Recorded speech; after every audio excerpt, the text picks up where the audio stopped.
Spoiler alert. The following will contain spoilers for Loki. What's up, everybody? It's me, E-Man, from E-Man's Movie Reviews.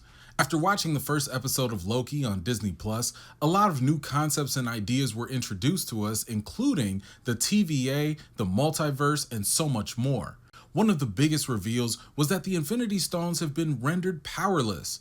Other popular YouTube channels have come up with some interesting theories, but what I realized is that their theories had a bit of a hole in it.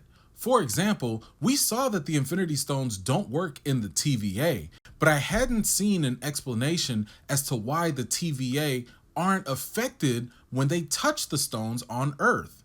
Well, I have a theory that will not only give us a specific answer to this mystery, but as an added bonus, I'll show you how this also connects to Avengers Endgame. What if I told you that Ant-Man didn't survive the snap from Thanos by mere luck? You don't want to miss this? Stay tuned.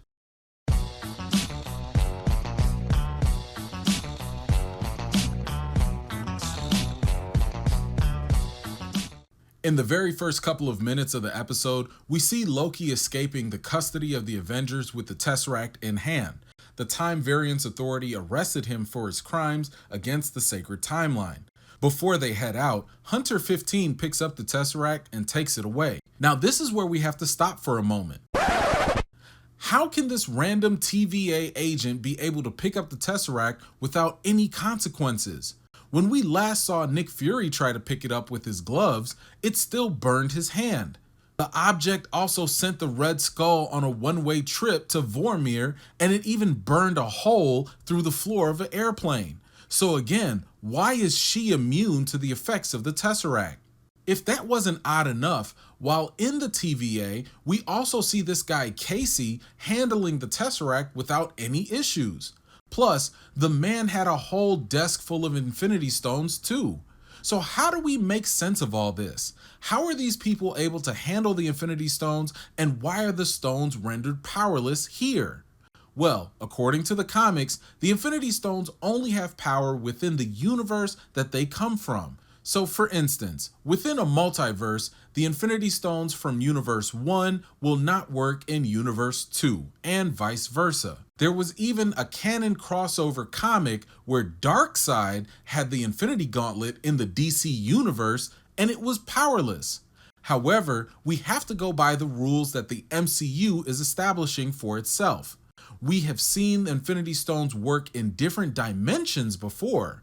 Just because they go to a different dimension doesn't mean that they won't work. Same applies when you go to different realities, because the Avengers, they did go back in time to alternate realities and the Infinity Stones still worked. So in order for these stones to be powerless in the TVA, then that would mean that the TVA has to exist possibly in a pocket dimension that might be outside of time. In the comics, it was said that the TVA resides in the null time zone, which was just a dimension that resided beyond time.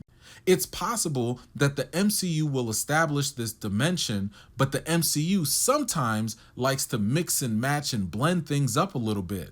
So I get the impression that they will have the TVA reside in the city of Chronopolis. Now, for those of you who don't know, in the comics, Chronopolis was a place that exists in limbo outside of time. It was also made up of different districts from various aspects of time. Chronopolis could be an ideal place for the TVA to exist and would explain why the Infinity Stones don't work.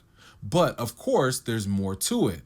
As others have theorized, I believe that the city of Chronopolis is actually the hidden city that we saw in Ant-Man and the Wasp, meaning that the TVA actually resides within the quantum realm. Marvel has already given us the potential clues by drawing similarities between the TVA and the quantum realm in regards to time. Time works differently in the quantum realm. It's hard to say, time passes differently here in the TVA. Now, even if the TVA are in the quantum realm, that only may answer half of this mystery behind the powerless Infinity Stones. Sure, they might not work in the quantum realm, but why are people like Hunter 15 immune to the effects of the Tesseract? she was outside of the TVA on Earth, and moments before the Tesseract was working just fine. So does this mean that there's something special about this TVA agent?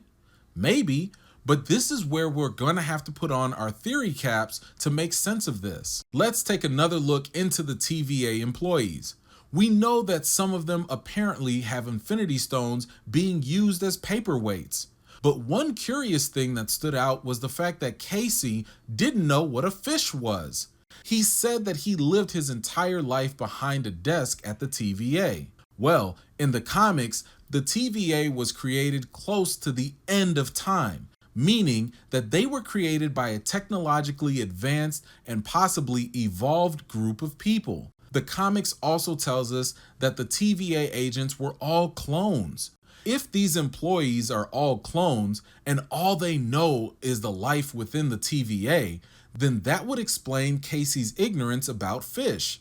Not only that, but if these people all reside in the quantum realm, that could mean that all of the employees are also imbued with quantum energy. And that is the key difference maker some people are forgetting. Recall back to Ant-Man and the Wasp. We saw Janet Van Dyne using the quantum energy after staying in the quantum realm for about 30 years. Now, we don't know the full extent of the quantum energy, but it's clearly something super advanced and powerful. It's even possible that the TVA has found a way to master the use of quantum energy within their own technology. It may also be the source of their power in their reset time bombs and the batons that they use to disintegrate variants. Marvel does like to also match colors and powers, and the quantum realm appears to have a very strong blend of both orange and purple hues, very similar to the tech that the TVA uses. Either way, I believe that the same quantum energy that Janet had been absorbing for 30 years is also soaked up by Casey, Hunter 15, and all the other TVA employees. That energy could very well explain why the TVA can travel to multiple dimensions or multiple universes and handle the Infinity Stones without any issues. And this brings us back to Scott Lang. Right after the events of Infinity War, we saw him hanging out in the quantum realm collecting quantum energy. While Hank, Janet, and Hope all got snapped away, Scott was not affected. Well, if everything else I mentioned could apply to the TVA, then the same could apply here with Scott too. So odds are, Scott didn't survive the snap by mere chance or by luck. Instead, by being in the quantum realm and having that quantum energy around him, that probably made him immune to the effects of the Infinity Stones. Oh, and if you wanted another thing to consider, take a look at the deleted scene from Ant-Man and the Wasp. Oftentimes, Marvel Studios will hint at something, and if the scene gets deleted, it could mean that they simply want to build on that idea in the future. There's so much we didn't know about this place, Henry. Worlds upon worlds, entire civilizations, far more than we ever theorized.